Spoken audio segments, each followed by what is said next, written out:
He was about to go the rest of his life limping. He held on to this man. And you know what else happened? The man held on to him.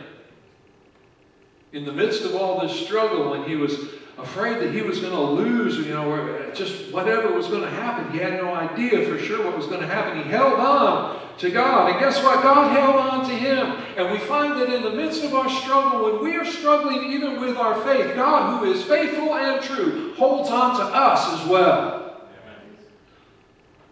Jesus said it this way. He said, I'm with you always. And when I go, I'm going to send another one, the Counselor, the Comforter. And I'm with you till the end of the age. I'm not going to give up on you.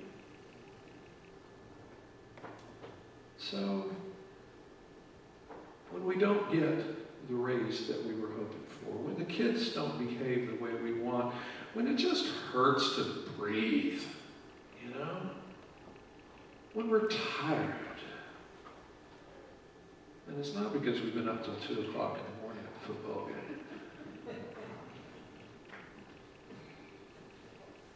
Or wherever.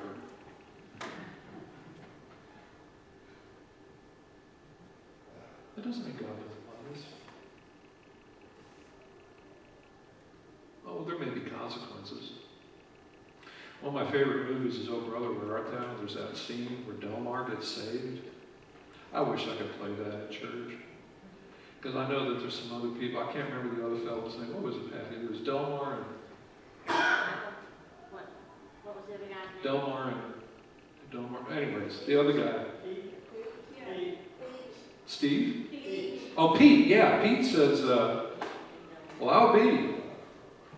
Delmar got saved. I love it. There's some people saying they're going to say that when we meet again about me.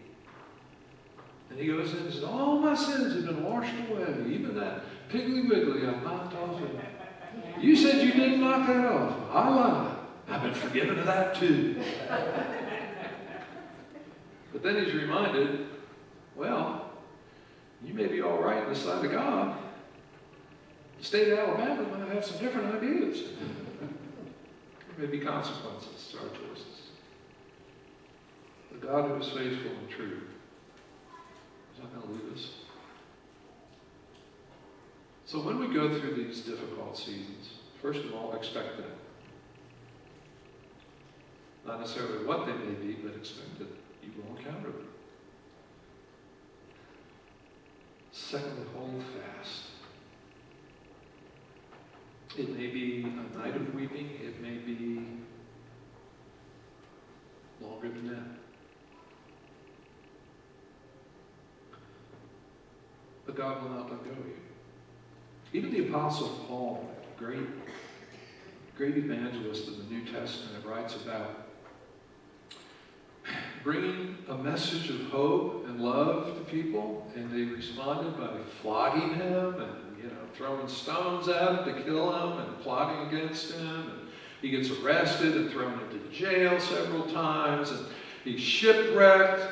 He even has a condition. We don't know exactly what it was. Maybe it might have been gallstones or kidney stones or something like that. He talks about a thorn in his side. Could have been sin. We don't know what it was because he doesn't emphasize what that discomfort was. What he does emphasize is what God did through that. And God used that to teach him that God's grace is sufficient for him. It still hurts.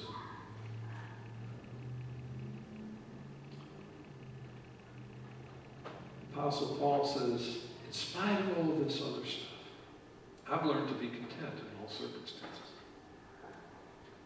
Because God's grace is sufficient. And later on he'll write, as he's being arrested and in prison and about to be executed,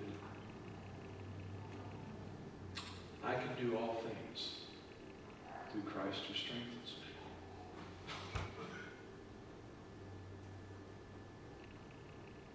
Pastor, you've talked about Mother Teresa, you've talked about the Apostle Paul, and you've talked about people with great faith. Mostly they were just stubborn folks. And if that's what you have, use it.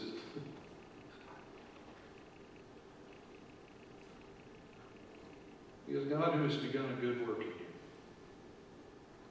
He'll see it through to completion. Hold fast to Him.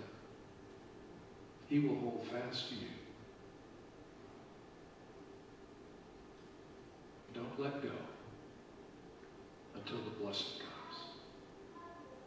In the name of the Father, and the Son, and the Holy Spirit.